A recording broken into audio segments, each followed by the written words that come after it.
What's up guys, this is episode number 5 of Cycling Central Asia. In episode number 4, which you can find in my previous videos, we cycled close to Sary-Tash, which is the last town in Kyrgyzstan before entering Tajikistan and the famed Pamir Plateau. On a last note about Kyrgyzstan, before we leave this beautiful country, we have our journey up on Moment Travel. You can find more details in the description and book your place. Welcome to Central Asia and the two countries we cycled through in the summer of 2018. Kyrgyzstan and Tajikistan.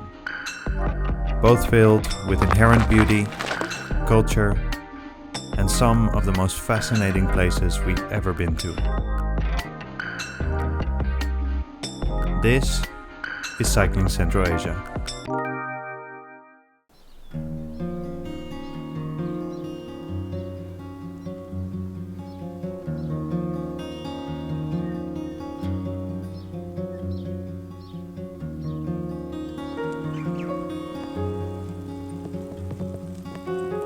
That was a good shot, no?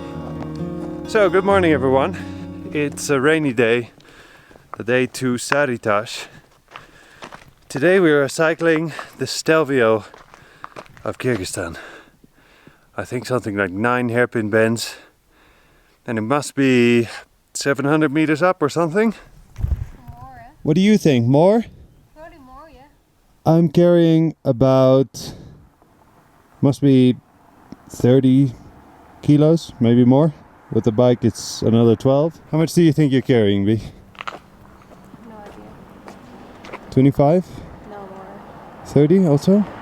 I must be carrying more. We are going somewhere up there. Also, it doesn't really look like it, but we're in 3100 and the climb is 3.6, so we only need to do 500 meters. And that's kind of good news. This pass, that very much resembles Stelvio, is called Natal Dog Pass. It's about 500 meters of climbing through 9 hairpin bends that all share the same steep characteristics. It's something that we noticed about Kyrgyzstan.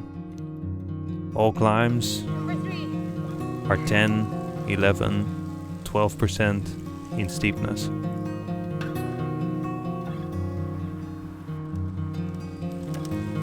This and the weather made climbing this pass quite an adventure. Which one is it, B? 1. It's the last bend. We're not at the top yet. But eventually, we made it. So this is what we just climbed. What an incredible pass. It's even snowing up here now.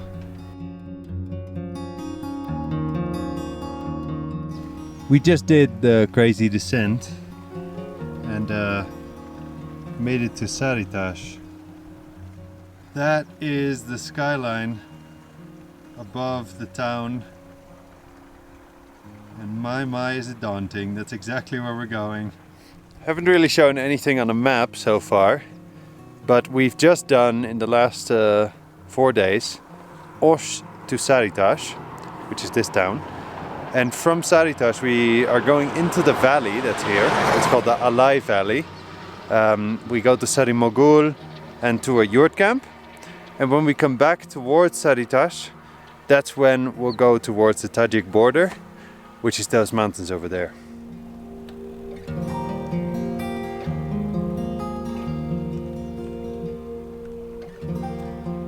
So this is the village from the other side, Sary-Tash.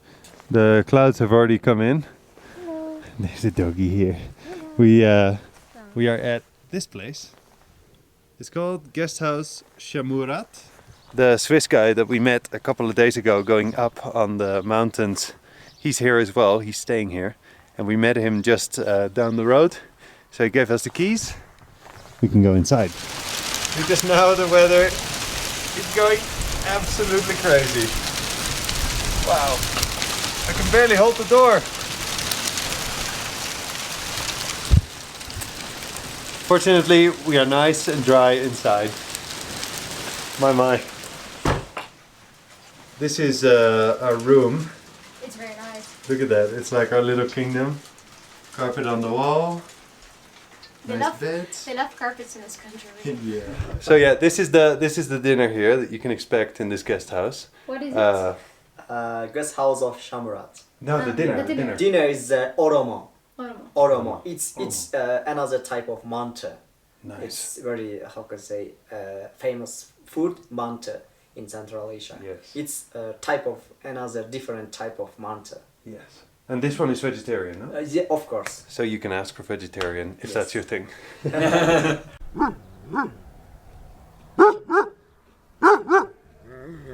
After the lovely stay with Shamurat at his guest house, which is also named Pamir Extreme and now has a hot shower, Wi-Fi, and some of the friendliest service we received in all of Kyrgyzstan, we set out to Sary-Mogul. The road is peaceful, and with good weather in mind, an absolute asphalt blessing.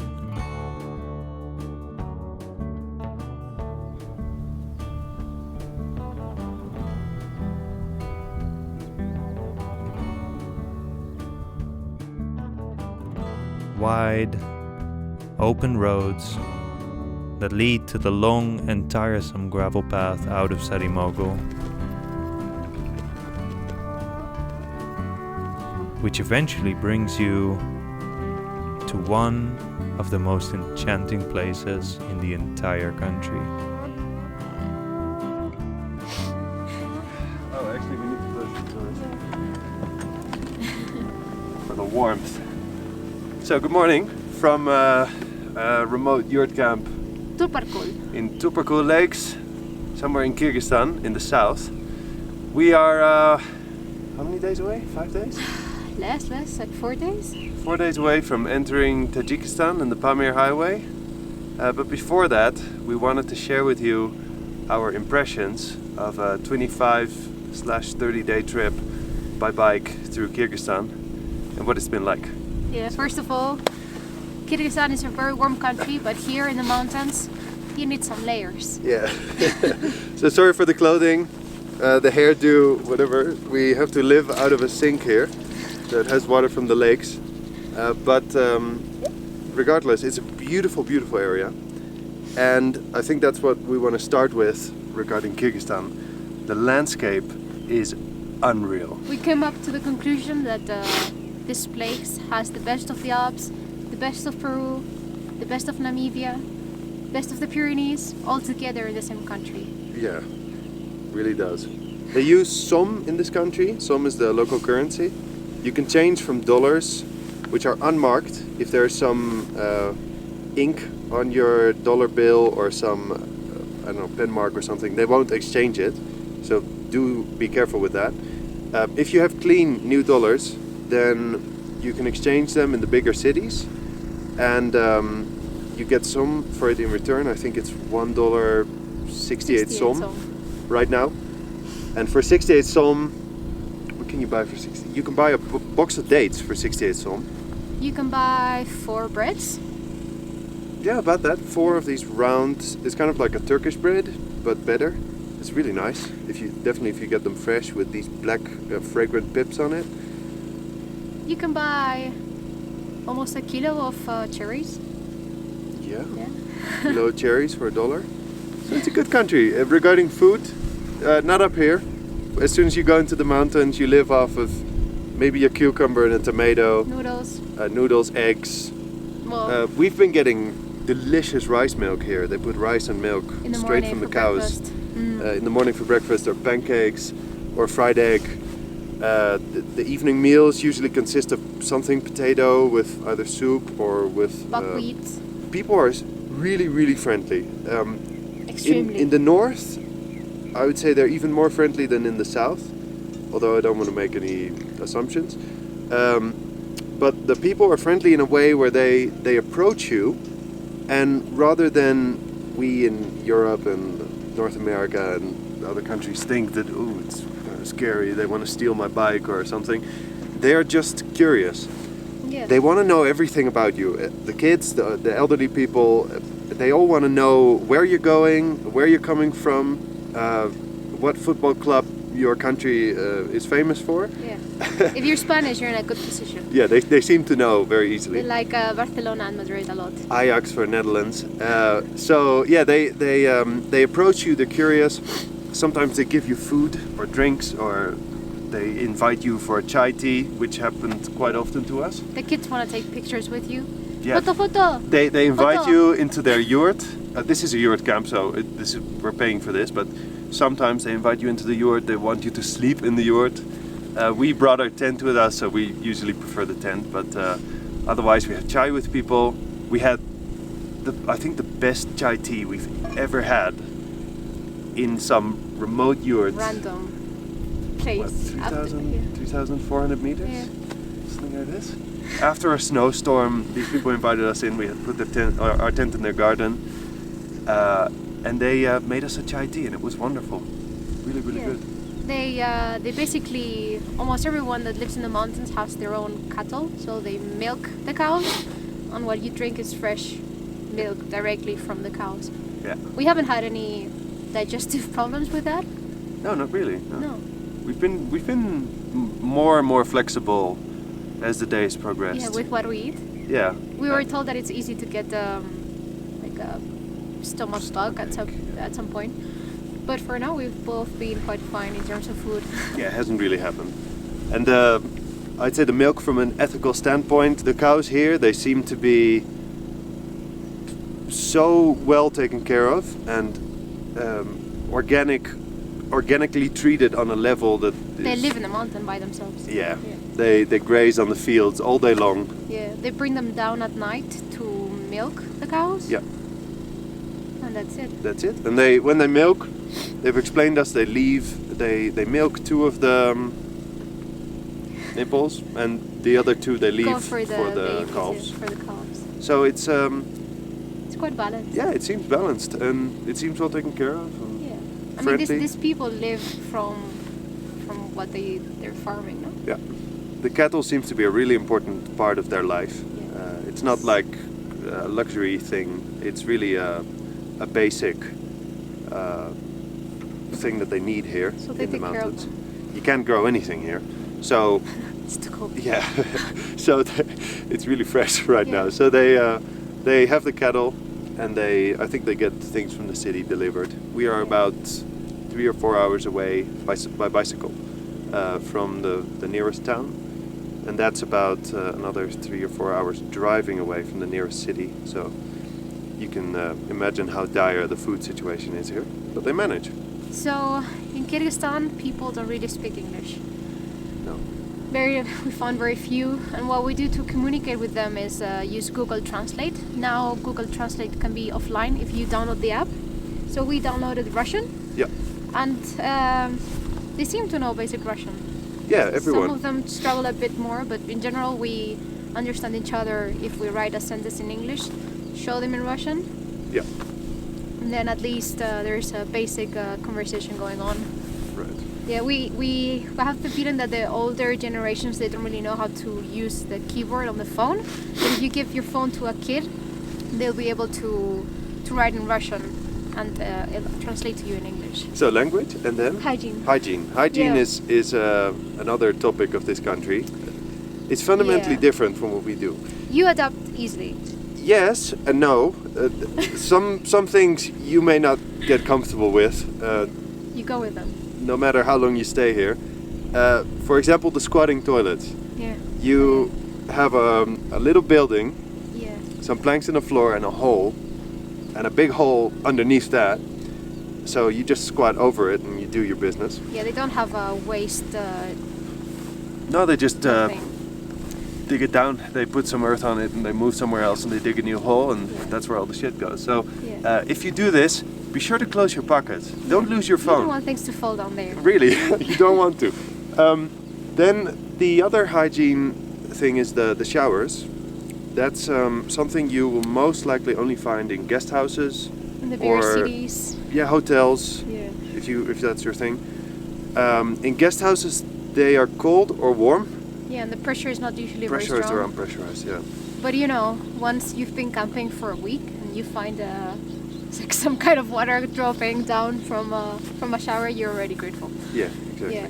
At least you can clean yourself. We're now in a cold area, but when we were cycling in 1,000 meters, it was quite easy to wash yourself on the rivers or in the lakes. Almost every single day we camped next to a stream.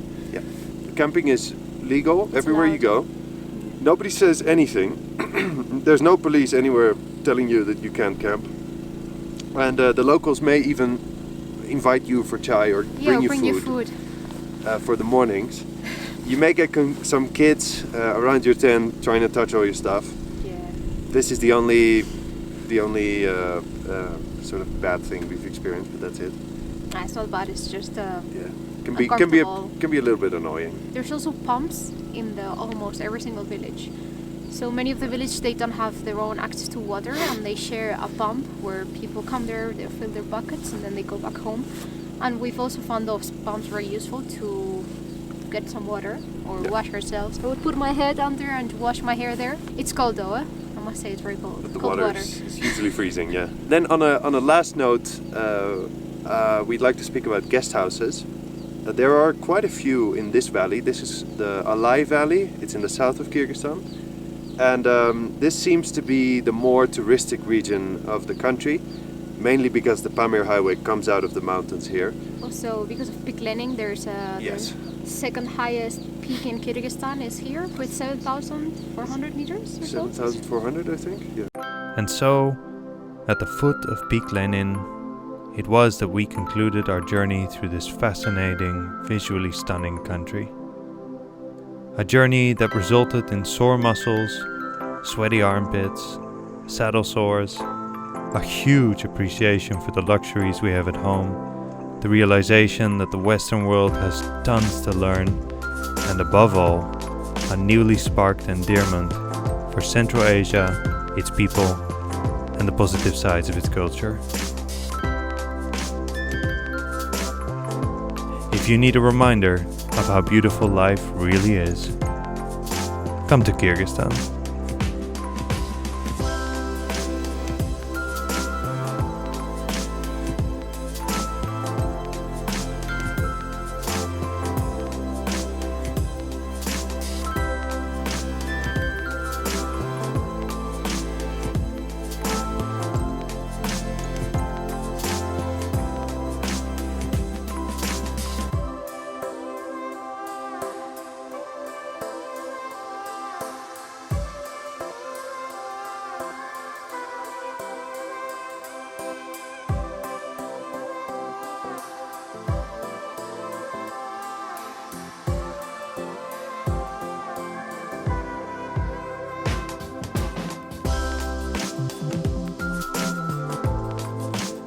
Next up, Tajikistan, and how a self-sustained bicycle tour of two wandering folks turned from green pastures and stormy skies to one of the driest, most otherworldly places we'd ever been. Stay tuned for another 5 episodes of our journey over the Pamir Highway, the things we encountered on the way, and the lessons we learned and want to share with you. Subscribe to see those coming your way.